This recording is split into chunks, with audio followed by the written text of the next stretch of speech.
this. What an honor, I'm overwhelmed. As always, of course, when I'm in my continent, in Africa, speaking to you with a lot of emotion.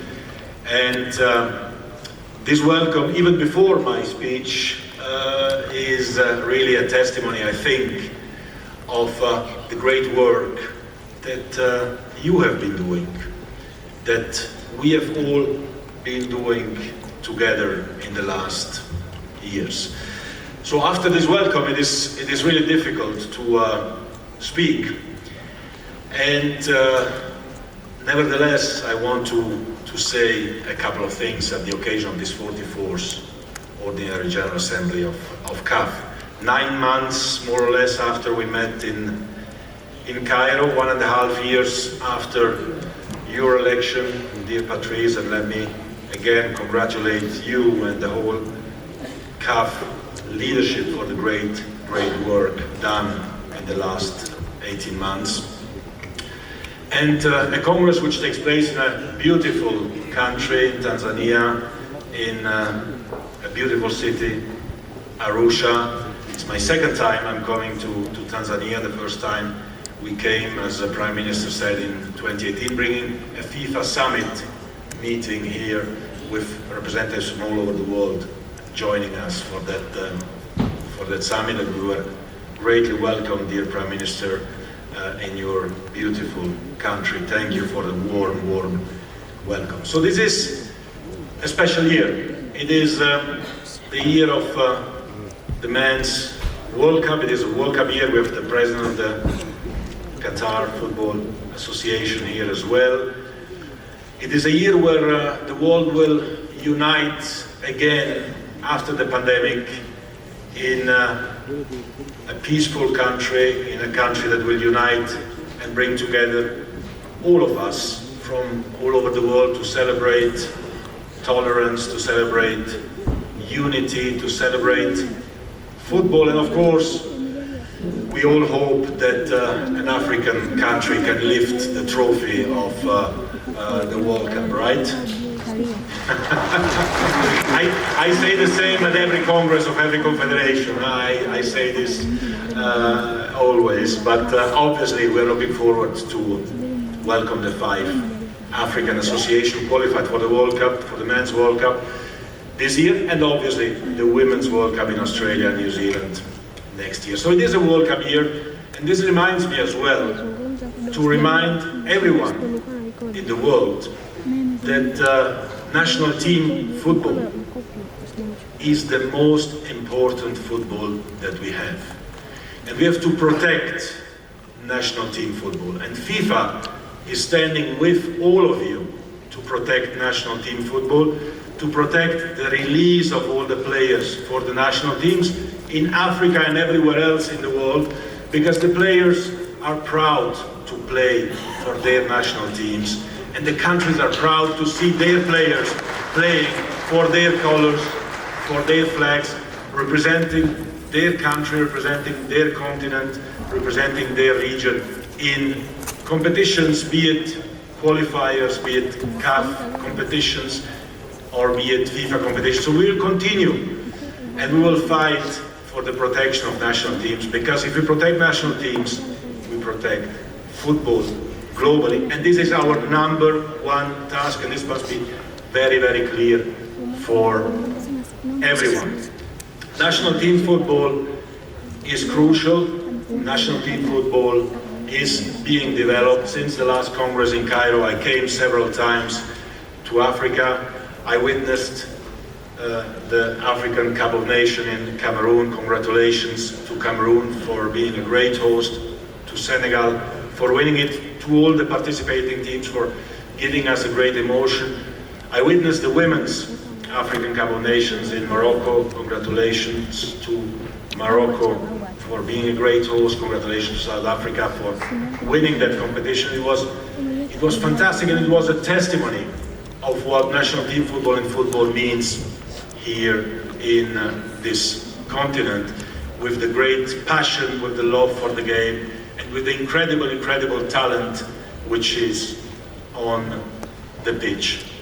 So we need to continue to develop and foster national teams, national team competitions as well, at regional basis, at continental basis, and also at a global level. And for this, we are discussing, as you know, we are debating, we are looking forward to the development of our competitions. We'll speak about club football, which is equally very important as well later on during this day, and I'm looking very much forward to that part of the session, to speak about development, but not just development, boosting of African club football on really the global stage. But to develop football, we need as well resources, we need commitment, we need participation. And as far as FIFA is concerned, and when I speak about FIFA, I speak about all of us, because we are all FIFA. CAF is FIFA, FIFA is CAF. All the African 54 member associations are part of CAF and of FIFA, and we are together one community, and we have all together mastered to go through a very, very difficult phase, which was the COVID phase, with the COVID relief fund of 1.5 billion that FIFA put at disposal, thanks to the strong governance that FIFA has. FIFA put at disposal of its member associations, and I know from many, if not all of you, that this COVID relief fund has helped you to go over this very difficult COVID phase. Now that we recover from that, we concentrate again on football, on the competitions, national team competitions, I mentioned club competitions with Wydad and Mamelodi having won in the men's and the women's competitions. And we invest in football. And sometimes it is good to reflect a little bit back and to look as well into the future. You expressed, of course, and I'm very grateful of that support for me. And I remember before becoming president of FIFA in 2016, when we were discussing and debating about the future development programs, and we created all together a forward program. Well, the funds that each association was receiving were around 300,000, 250 to 300,000 US dollars per year. We moved it to 1 million, then to 1.5, and as of next year to 2 million a year, 7 times more than what was the case only 6 years ago. Not because we made 7 times more revenues, we are capable of distributing 7 times more, but because we are working in a serious way, because we want the money to go in football investment.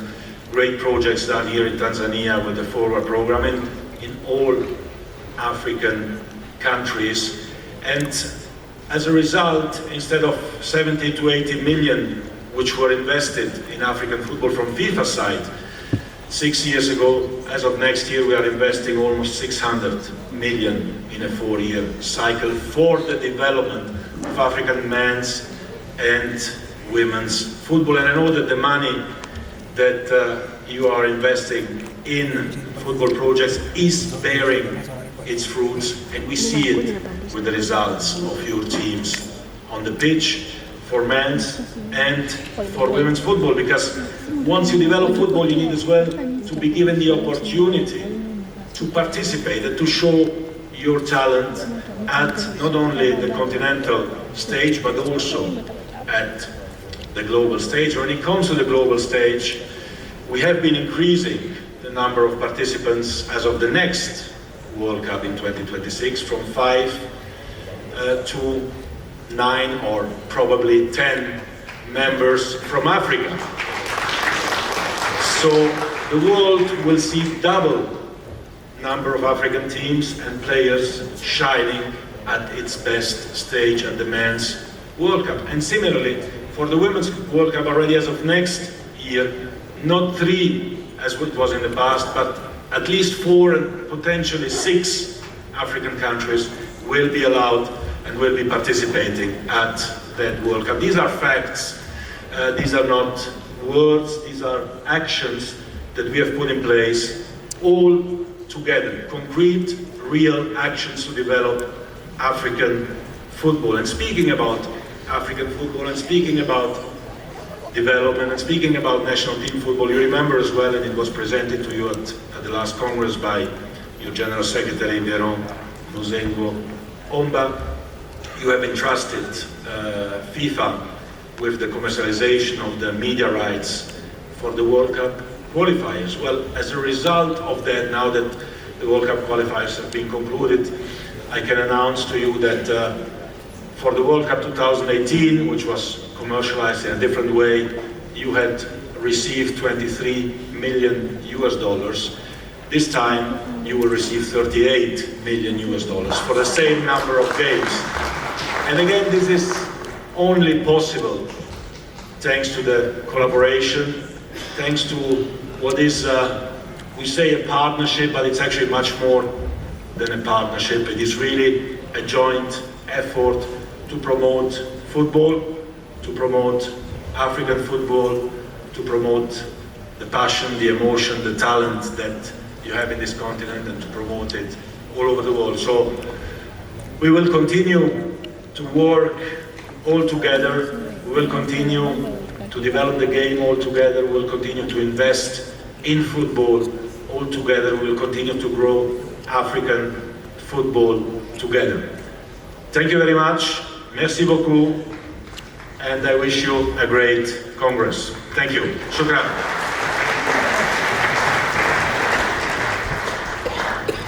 And I have a souvenir also for the CAF president.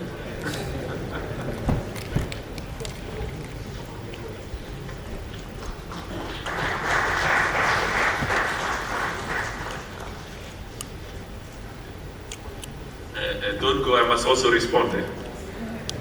Thank you. Can we clap hands for Gianni Infantino?